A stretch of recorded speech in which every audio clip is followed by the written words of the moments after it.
We have our next speaker, Dr. CHITARANJAN MISHRA, who is a medical consultant, retina and vitreous services from Arvind Eye Care Systems based at Madurai. And he is going to take us on to our next interesting talk, unmasking posterior uveitis with angiography. On to you, Dr. CHITARANJAN. Thank you, madam.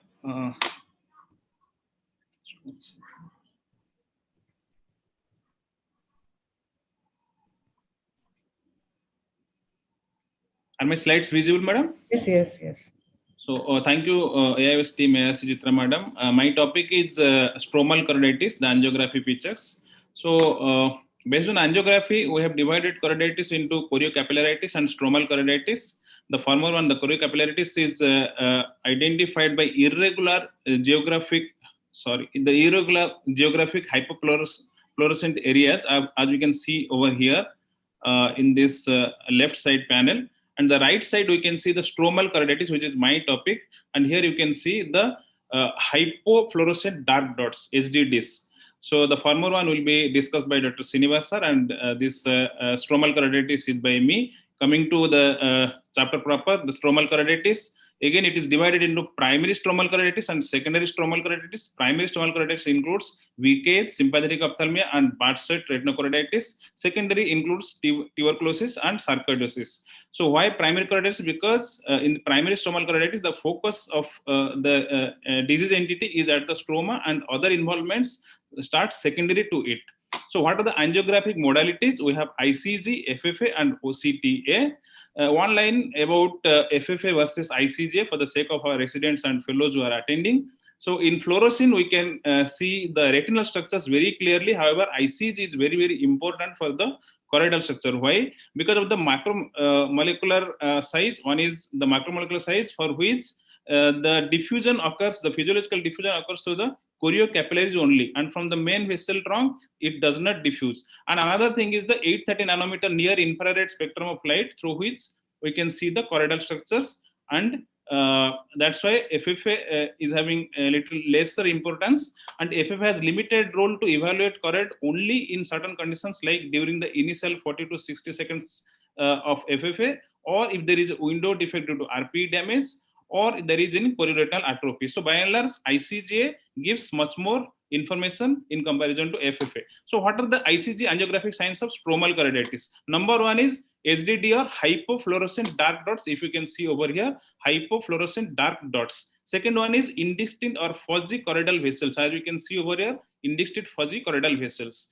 Third one is the diffuse late choroidal hyperfluorescence, which almost hides the hypofluorescent dark dots that were seen in the intermediate phases. And also you can see a disc hyperfluorescence if it is a severe choroiditis picture. So coming to the first disease entity, that is VK syndrome, in which there is thickening of the choroidal stroma. And the primary insult is that the stromal melanocytes, adjacent damage is secondary to it. In ICG acute phase, we can get hypofluorescent dark dots in the intermediate phases, and usually accompanied by the other angiography features as I have described in the previous slide, and it regresses with treatment. Coming to FFA, the typical description starry sky pattern. Also, you can get the pooling if there is a neurosensory detachment. Disc hyperfluorescence both in acute and chronic phases can be found, and typically there is absence of retinal vasculitis.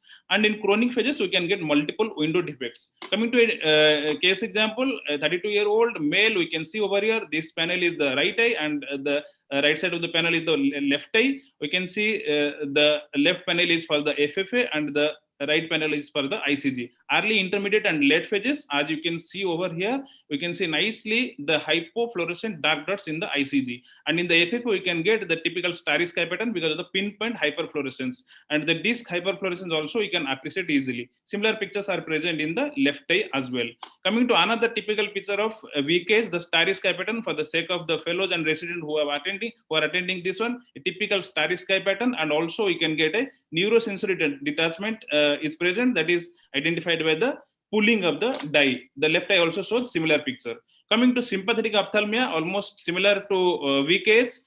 However, the difference between them is the history of trauma or surgery, and 90% of the diseases occur within 1 year. However, late presentation has also been reported. So, as I have mentioned, the primary insult is at the stromal melanocytes, and the adjacent damage follows. The typical ICG and FFA pictures are essentially almost same as VKs.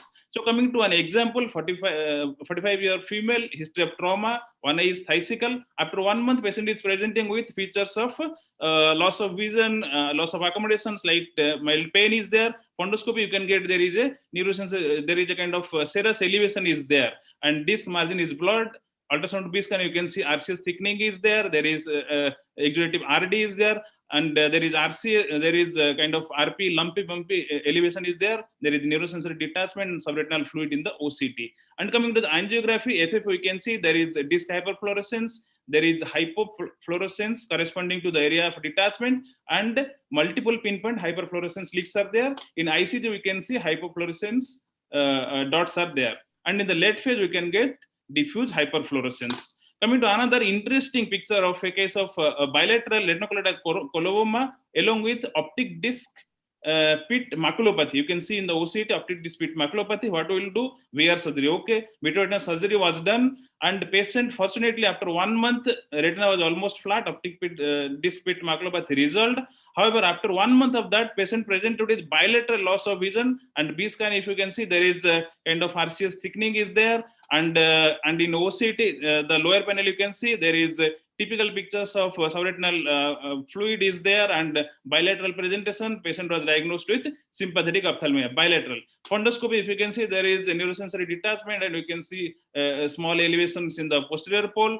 FFA was done. You can see there is hyperfluorescent pinpoint leaks are there over here in bilaterally, and you can see the pooling of the dye corresponding to the area of the detachment. So patient was managed with immunosuppressives, and fortunately after 15 days of institution of therapy, patient responded very nicely, and both eyes macula almost became flat. Coming to Bart's retinochoroiditis, almost non-existent in India. That's why it's very obvious that I have borrowed all these cases or images from pre-internet sources.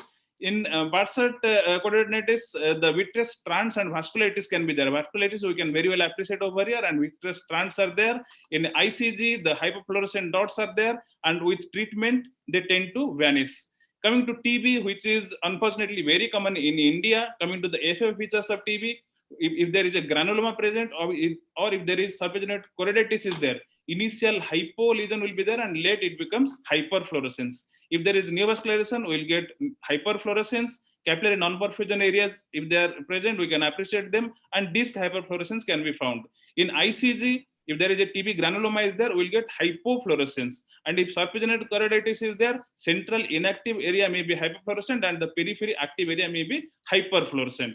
Coming to a typical example, we can appreciate over here, there is a granuloma, TB granuloma sitting over here. In the ICG early phases, we can get hypofluorescence. You have 1 minute remaining, sir. Yes. Late phases, it becomes hyperfluorescent. Left eye, we can get neovascularization and CNP areas, capillary non-perfusion areas. In the follow-up visits, patient has started with ATT and steroids. We can get hyperfluorescent corresponding to the granuloma, and left eye laser was done for the CNP areas and NVE, and subsequently patient developed CNVM in the right eye. We can appreciate over here in the OCT. Coming to the OCTA, we can get tangled meshwork of the mesh of the vessels in the OCTA, and in the optic disc area, we can get engorgement of the vessels. Left eye was essentially normal. So after the anti-VEGF injections were given, we can see in the follow-up visits the rarefaction of the vessels. That means the density of the tangled mesh of the vessels decreased. Other features in OCTA we can get, that is flow wide area or presence of a neovascular area, we can get it in OCTA. Coming to ICG of TB granuloma, again, I have taken it from a nice article in AJO, American Journal. You can get the granuloma is there, and corresponding hypofluorescent area is there. Serpiginous choroiditis needs a mention. So this is again another nice article from IJO. In the central inactive area, we can appreciate, and the periphery, the area is active. In FF, we can get central, there is kind of window defect kind of thing. On periphery, you can get there is a fluorescent area because of the staining. And ICG also central hypofluorescent. In the late phases also central hypofluorescent. However, periphery may show slightly hyperfluorescent area. Coming to sarcoid, the typical example is the typical differentiation from the TB is that we will get multiple discrete small granulomas in comparison to TB where it is larger granuloma. So coming to ICGA, in the early and intermediate phases, we can get hypofluorescent areas which tend to vanish in the later phases. Okay. This is one example of a case of left eye CNBM. Patient was given anti-VEGF injections. It was refractory. However, on cursory examination, we can see there are multiple granulomas, multiple choroidal granulomas are there. And the FFA was done. You can nicely find out over here. There is a hyperfluorescence, slightly hyperfluorescent area, and patient was worked up. ACE was elevated. Subpleural nodule was there. Patient was diagnosed to be sarcoid granuloma. Started on immunosuppressives plus anti-VEGF injections, and this time the patient responded very nicely. Final vision almost 6/6 parts. Coming to a line of differentiation between ICGA of tubercular versus sarcoid granuloma, the one-liner differentiation from a very beautiful article in American Journal, if you can find out, TB is a solitary large granuloma. However, sarcoid, we get multiple small granulomas. Okay. So coming to the summary of the angiography of stromal choroiditis, hypofluorescent dark dots on ICGA is very typical. Starry sky appearance in VKs and SO are very typical, that is described. Solitary granuloma in TB and multiple smaller granulomas in sarcoid. OCT is gaining popularity because of its non-invasiveness. And however, multimodal imaging and clinical diagnosis remains very, very crucial towards the diagnosis. I must thank team AIOS ARC Srinivasa Chitra Madam, and also to all my colleagues and my teachers who have helped me in this PPT. Thank you. Wonderful, thorough talk, Dr. Chitranjan, and really good, and look forward to some discussion from Dr. Anand. Thank you, madam. That was terrific, Chitranjan. Chitranjan's been a very young, energetic colleague of mine from my time in Madurai. It's wonderful to hear him give this excellent talk. So, I mean, I think he's covered everything. I just want to highlight a few things. One, he started off with talking about VKH. And in that, like, the textbook teaching is that the starry sky is seen. And when it is seen, it's usually classical. But one must almost also remember that it's not universal. It's classical, but it's not universal. So you may be disappointed in not seeing it. So it really typifies the pinpoint RP leaks. That is the starry sky lighting up in the acute phase. Also, specifically about ICG, because there's a lot of interest in ICG in choroidal disease, especially stromal choroidal disease.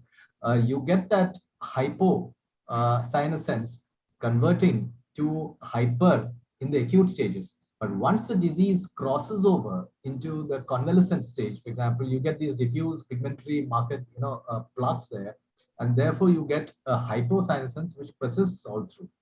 One question allied to this is, now in this last couple of years, we've been seeing a lot of, surprisingly, post-COVID as well as post-vaccine inflammatory stromal choroiditis. And we've reported a few of cases of leakage, cases similar. So the pattern, the classical pattern is somewhat different in these situations. Apart from that, I also want to highlight that, the role of FFI-ICG in this generally in stromal choroidal disease is also highlighted more when you have inflammatory CNVMs, as you pointed out in your presentation. I think that is one place where, when a disease crosses over to its chronic stage and then incites a choroidal neovascular stage, that is where also there is an additional use for FFA-ICG.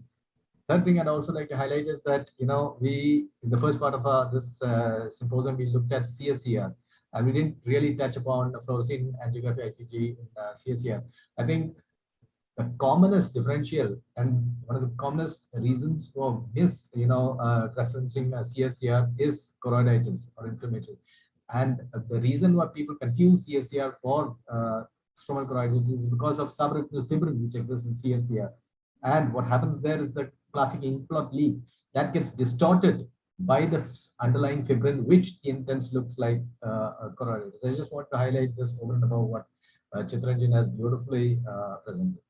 So, yes. Srinivas, you want to add anything? I think Muna madam, we can bring in up here. Muna madam, are you there? Yeah, I'm there. I just wanted Dr. Mishra to just tell us, because the differential usually is for a solitary TB granuloma, but we know you can get miliary tubercles as well, which are multiple, as opposed similar to sarcoid. So, do you have any clues to differentiate those?